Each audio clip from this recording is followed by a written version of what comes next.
Imagine an empire so vast that the sun never set on it. At its height, the British Empire controlled nearly a quarter of the Earth's land surface and governed over 400 million people. From the Americas to Africa, from India to Australia, British influence stretched across oceans, cultures, and continents. But how did a relatively small island nation become the most powerful empire in human history? The answer begins with the sea. In the 1500s, global power was shifting. European nations were racing to control new trade routes. Valuable goods like spices, silk, tea, and precious metals could generate enormous wealth. At the time, Spain and Portugal dominated this global trade network. But Britain had ambition. Instead of competing only on land, Britain focused on building a powerful navy. Shipbuilding technology improved, navigation advanced, and British sailors began traveling further. Controlling the oceans meant controlling trade, and controlling trade meant power. One of the most important turning points came in 1600, when Elizabeth I granted a royal charter to the East India Company. At first, it was simply a trading company designed to compete with European rivals in Asia. But over time, the company grew far beyond a normal business. It developed its own private armies, it negotiated treaties, it controlled territory, and eventually it ruled large parts of India. What began as commerce slowly transformed into conquest. Throughout the 1600s and 1700s, Britain expanded its reach across the globe. Colonies were established in North America, the Caribbean, parts of Africa, and later Australia and New Zealand. Meanwhile, British influence in India grew dramatically after military victories and political alliances. These territories became part of a vast imperial network. Raw materials flowed from the colonies to Britain: cotton, sugar, tobacco, tea, and minerals. British factories then transformed those materials into manufactured goods that were sold around the world. This global system helped fuel the Industrial Revolution, turning Britain into the world's leading economic power. But controlling such a massive empire required more than wealth. It required strategy. Britain developed several methods to maintain power over distant territories. First was military strength. The British Army and the Royal Navy were deployed across the empire. Second was economic control. Colonies often became dependent on Britain for trade. Raw materials were exported cheaply, while British manufactured goods were imported at higher prices. Third was a strategy often described as divide and rule. In many regions, British authorities encouraged divisions between ethnic, religious, or political groups. By keeping populations divided, it became more difficult for unified resistance movements to form. Finally, there was cultural influence. British laws, language, and education systems were introduced throughout the empire. English became the language of administration, commerce, and power in many regions. These policies helped Britain maintain influence even in territories thousands of miles away. By the 19th century, the empire had reached extraordinary scale. During the reign of Queen Victoria, Britain controlled territories across every major region of the world. At its height, maps of the world often showed large areas colored red to represent British territories. It was during this period that the famous phrase emerged, "The sun never sets on the British Empire." Because somewhere in the empire, at any given moment, the sun was always shining. London became the financial center of the world. The British pound was one of the most powerful currencies, and British ships dominated international trade routes. For a time, no nation came close to matching Britain's global influence. But empires rarely last forever. In the 20th century, major global events began to weaken Britain's power. The World War I placed enormous strain on Britain's economy and military resources. Just 2 decades later, World War II caused even greater devastation. At the same time, independence movements were growing across the empire. Colonies that had supported Britain during the wars began demanding self-rule and political freedom. One of the most significant turning points came in 1947, when India gained independence. Soon after, many nations across Africa, Asia, and the Caribbean followed. Gradually, the empire dissolved. The vast red areas on the map began to disappear. Although the British Empire no longer exists, its influence is still visible around the world today. English has become the most widely used international language. Legal systems based on common law operate in many countries. Global trade networks, political borders, and institutions in parts of Africa, the Middle East, and South Asia were shaped during the imperial era.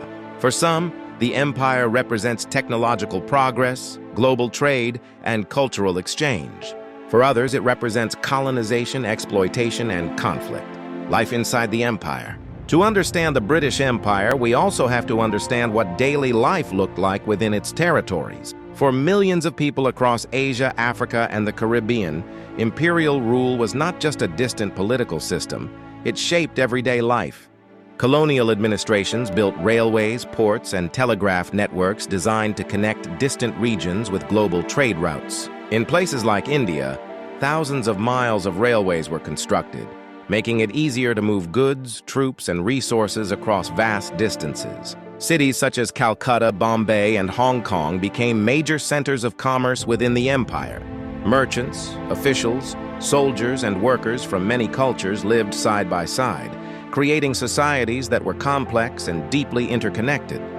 But these developments came with significant inequalities. In many colonies, political power remained concentrated in the hands of British administrators and local elites who cooperated with them.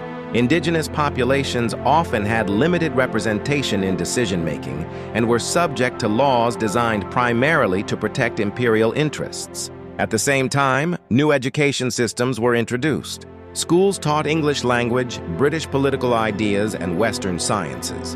Over time, this created a new generation of local leaders who understood British institutions, sometimes using that knowledge to challenge imperial rule itself. Resistance and reform. As the 19th century progressed, resistance movements began emerging in several parts of the empire. One of the most dramatic uprisings occurred in 1857 in India, known as the Indian Rebellion of 1857. What began as a mutiny among soldiers in the British East India Company Army quickly spread into a wider revolt across northern India. Although the rebellion was eventually suppressed, it had enormous consequences. The British government dissolved the East India Company and placed India directly under the authority of the British Crown. From that point onward, the region became known as the British Raj, governed in the name of Queen Victoria. Meanwhile, reform movements and political organizations were also developing. In the early 20th century, leaders such as Mahatma Gandhi began promoting non-violent resistance and civil disobedience against British rule in India. Similar independence movements emerged across Africa, Southeast Asia, and the Middle East. These movements did not happen overnight. Many took decades of activism, negotiation, and struggle. But gradually, the idea of empire itself began to change. The transformation of empire. Following the devastation of World War II, the global balance of power had shifted dramatically.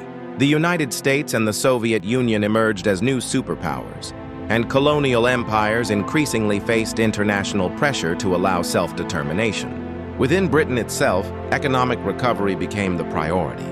Maintaining far-flung colonies across the world was expensive, politically complicated, and increasingly unpopular both at home and abroad. Throughout the 1950s and 1960s, dozens of territories achieved independence. Countries like Ghana, Nigeria, Kenya, and Malaysia gradually transitioned from colonial rule to independent nations. Some transitions were peaceful. Others were marked by conflict and political instability. Each region had its own unique story. A new global network. Although the empire itself dissolved, many former colonies chose to remain connected through an international organization known as the Commonwealth of Nations. Today, this voluntary association includes more than 50 countries that cooperate on diplomacy, education, trade, and cultural exchange. In many ways, it represents a transformation from empire to partnership. Meanwhile, cities like London remain global financial and cultural centers, shaped in part by centuries of imperial connections. Migration from former colonies also transformed British society itself, creating one of the most diverse populations in Europe. Historians and scholars continue to debate the legacy of the British Empire.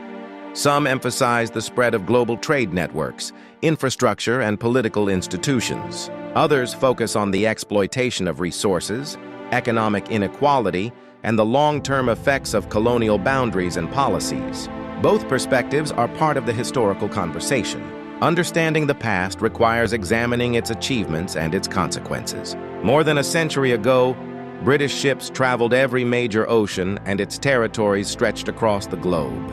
Today, the empire exists only in history books, but the world it helped shape is still very much with us. Languages, legal systems, political borders, and global institutions all carry traces of that era, and the discussion about its impact continues. If you're British, how do you view this chapter of your country's past? And if you're watching from somewhere that was once part of the empire, how has that history shaped your country today? Share your perspective in the comments and subscribe for more deep explorations into the stories that shaped our world.